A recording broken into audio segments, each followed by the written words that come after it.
Дервиши.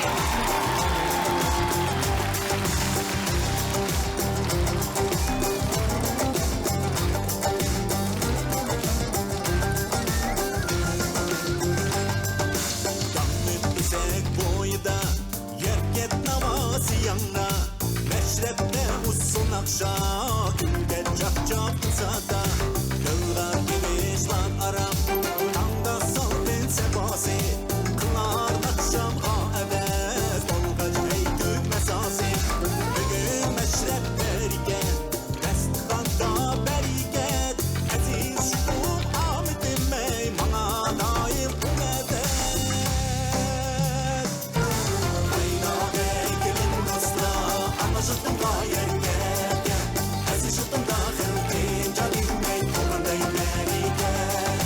Vay vay vay aziz dostlar Bak bostanlık yer gel İhancılık bitmedi Vay nadire yerimde berike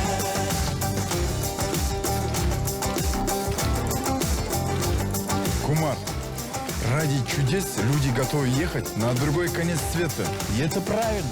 Абсолютно согласен, потому что когда они уезжают, у нас на Алаколе на пляже хоть свободное место появляется.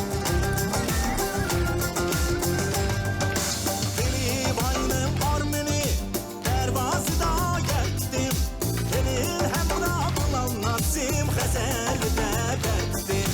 Senin dinle makami Davası sen erkettim ey Düşen gündek buldum ey Havasıda geçtim Unuttum aydo yad eder İbrahim hem olan ne Kasem kurban yar buvam mı Bunkaç erkek olan ne